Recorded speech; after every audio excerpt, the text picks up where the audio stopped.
Hello students, सो आज हम discuss करने वाले हैं question based on divergence.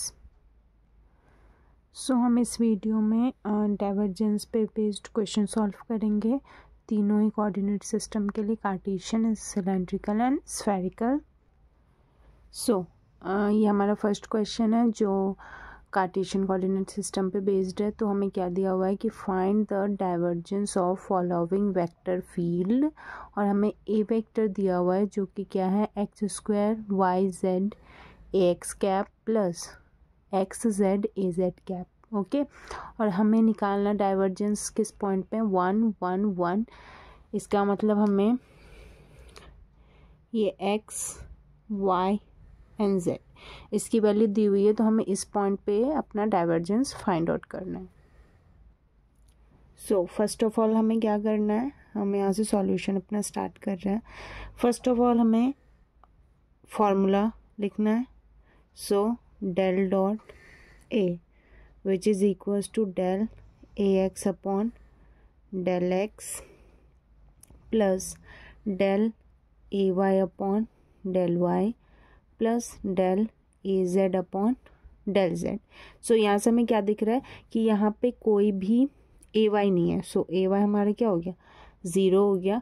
So del dot ए यानी डाइवर्जेंस ऑफ ए, यहाँ से हमें क्या मिलेगा, हमें ए एक्स अपना दिख रहा है। ए एक्स हमारा क्या है, एक्स स्क्वायर वाई जेड, और ए जेड क्या है, एक्स जेड। ठीक है, तो हम इस फॉर्मूले में यहाँ पे पुट कर देंगे। तो del upon del x x square y z plus del x z upon del z. ठीक है, now divergence of a which is equals to क्या आ जाएगा, यहाँ पे हमारे पास एक्स का स्क्वायर का डिफरेंशिएशन क्या होगा, 2x। सो 2x और वाई जेड क्या है, कांस्टेंट, तो वाई जेड प्लस जेड का डिफरेंशिएशन क्या हो जाएगा, 1। तो क्या बचेगा हमारे पास, x। सो हमें डाइवर्जेंस किस पॉइंट पे निकालना है, एट 1 1 एंड 1। ठीक है, तो यहाँ पे तीनों की वैल्यू क्या है, 1 1 1, तो 2 into 1 into 1 into 1 plus 1। So यहाँ से हमारे पास आ गया 2 plus 1 which is equals to 3। So ये हमारे पास आंसर हो गया।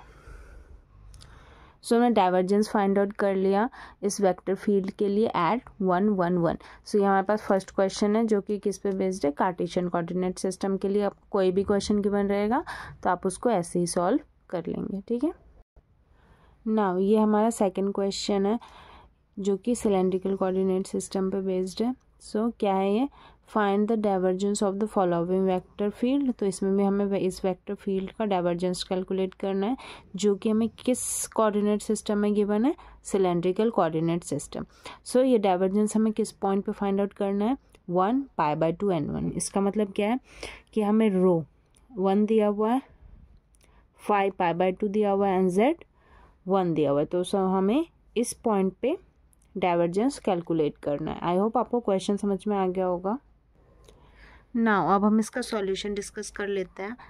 सो हमें जो वेक्टर फील्ड ए गिवन है वो क्या गिवन है, rho sine phi a rho cap plus rho square z a phi cap plus z cos phi a z cap. Okay, so ये हमारा क्या गिवन है, ए वेक्टर। हमें पहले क्या करना है, हमें इसका डाइवर्जेंस का फॉर्मूला लिखना है जो कि क्या होता है, 1/रो और इधर doh rho of rho a rho plus doh phi a phi plus doh z rho a z. So ये हमने पिछले वीडियो में डिराइव कर रखे हैं सारे फॉर्मूले डाइवर्जेंस के लिए। ओके, सो अगर आपने नहीं देखा वीडियो तो आप उसको ज़रूर देख लें। ठीक है, बाकी आपको ये फॉर्मूला आता होगा और समझ में आ गया होगा अगर आपने वीडियो देखी हुई है, ठीक है। तो ये हमारे पास क्या होगा, डाइवर्जेंस का फॉर्मूला हो गया इन सिलेंड्रिकल कोऑर्डिनेट सिस्टम। अब हमें क्या करना है, ये हमारा क्या है, ए रो है, ए रो हो गया, ये हमारा क्या है, ए फाई है, ये ए फाई हो गया, और ये हमारे पास क्या है, ए जेड है, ठीक है। तो अब हमें क्या करना है, सिंपली इसको इन फॉर्मूलों में क्या करना है, पुट कर देना है। ना हम इसको यहाँ पे पुट करेंगे, so 1 by rho, doh by doh rho, rho, और यहाँ पे ए रो क्या है हमारे पास, रो साइन फाई, ठीक है, plus dough by dough phi, a phi क्या है हमारे पास, rho square z, okay, plus dough by dough z of rho a z क्या है हमारे पास, जेड कॉस फाई। क्लियर है।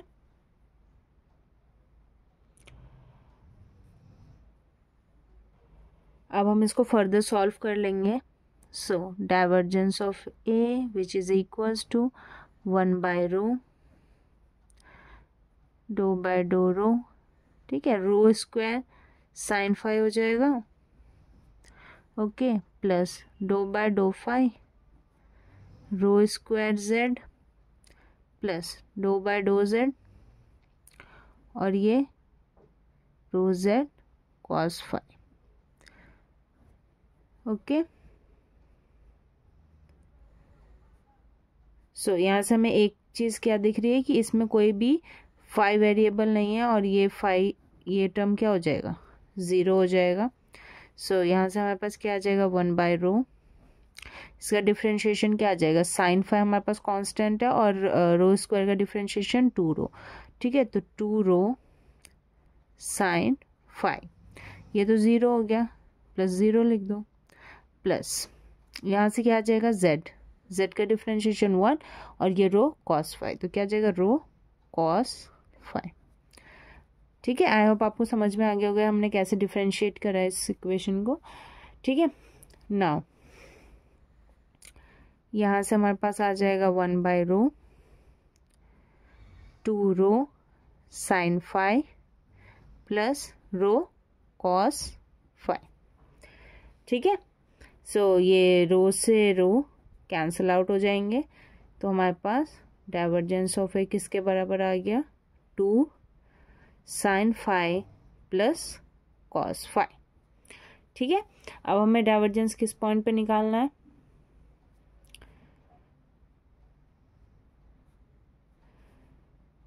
निकालना है हमें 1 पाई बाय 2 एंड 1। सो इसमें पुट कर दो sine pi by 2 plus cos pi by 2।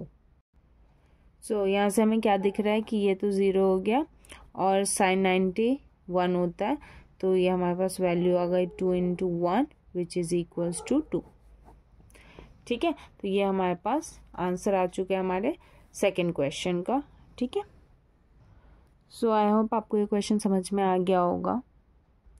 Now अब हम मूव करते हैं अपने लास्ट क्वेश्चन की तरफ, जो कि है स्फेरिकल कोऑर्डिनेट सिस्टम बेस्ड, ठीक है। सो ये हमारा थर्ड क्वेश्चन जो हमें स्फेरिकल कोऑर्डिनेट सिस्टम में गिवन है, find the divergence of the following vector field a. So a क्या गिवन है हमें, 1 by r square cos theta a r cap, r sine theta cos phi a theta cap, and cos theta a phi cap, ठीक है। तो ये हमारे पास क्या हो गया, ये हमारे पास ए आर हो गया, ये हमारे पास ए थीटा हो गया, और ये हमारे पास कॉस थीटा क्या हो गया, ए फाई हो गया, ठीक है। सो हमें इसमें डाइवर्जेंस फाइंड आउट करना है at the point 1 pi by 2 1, तो 1 हमें क्या है, आर थीटा एंड फाई। सो हमें इस पॉइंट पे डाइवर्जेंस फाइंड करना है इन स्फेरिकल कोऑर्डिनेट सिस्टम। ना इसका हम सॉल्यूशन अब देखते हैं। सो हमें फर्स्ट ऑफ ऑल क्या लिखना है, हमें फॉर्मूला लिखना है डाइवर्जेंस का in spherical coordinate system. So del dot a किसके बराबर हो जाएगा, 1 upon r square sine theta doe by doe r of r square sine theta a r, okay, plus dough by doe theta of r sine theta a theta,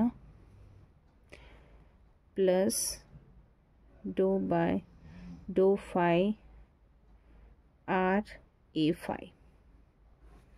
ठीक है, सो ये हमारे पास divergence का formula है इन स्फेरिकल कोऑर्डिनेट सिस्टम, जो कि हमने derive कर लिया पिछले वीडियो में।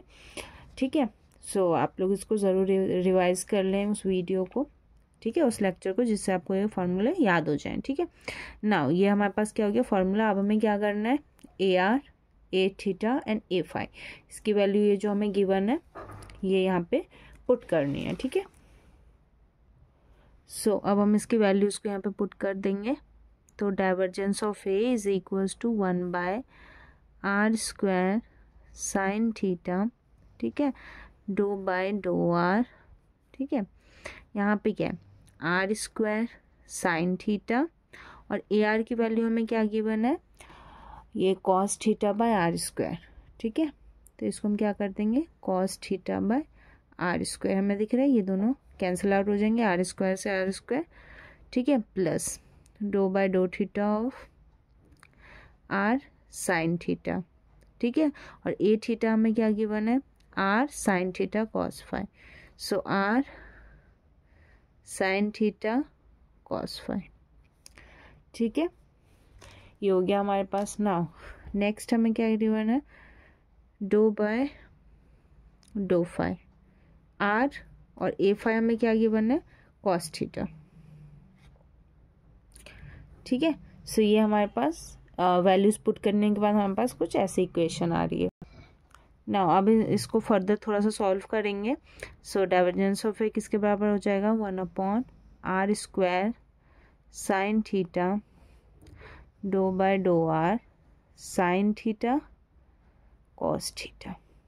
Okay, now doe by doe theta of ये क्या हो जाएगा, r square sine square theta cos phi.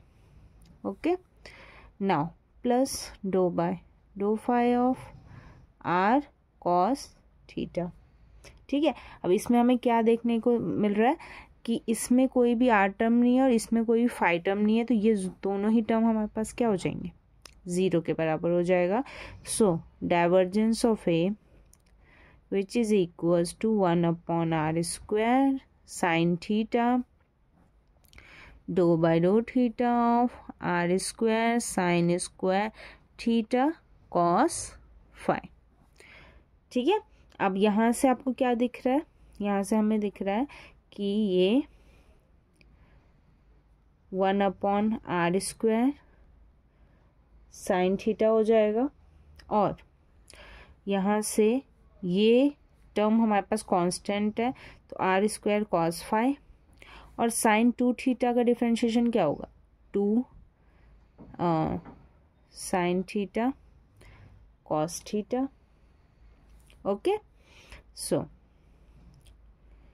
ये हमारे पास आ गया 2r square sine theta cos theta cos phi upon r square sine theta. ये sine square theta sine theta कटा, आर स्क्वायर से आर स्क्वायर कट गया। Now divergence of a which is equals to, यहाँ पे क्या है, 2 कॉस थीटा कॉस फाई। ठीक है, अब हमें ये किस पॉइंट पे फाइंड आउट करना था, 1 π/2 एंड 1। ठीक है, अब cos π/2 की वैल्यू क्या होती है, 0। सो ये भी टर्म हमारे पास क्या हो जाएगा, 0। तो हमारे पास फाइनल आंसर क्या आना चाहिए, 0। ठीक है, सो ये हमारे पास क्वेश्चन हो गया इन spherical coordinate system. I hope आपको समझ में आ गया होगा, कैलकुलेशन भी समझ में आ गई होगी। बेसिकली इसका फार्मूला काफ़ी ज़्यादा इंपॉर्टेंट है। अगर आपको फार्मूला याद है तो आप सीधा सा डिफ्रेंशिएट करके इजीली इसको कैलकुलेट कर सकते हैं। सो आई होप आपको ये क्वेश्चन समझ में आ गए होंगे। Thank you.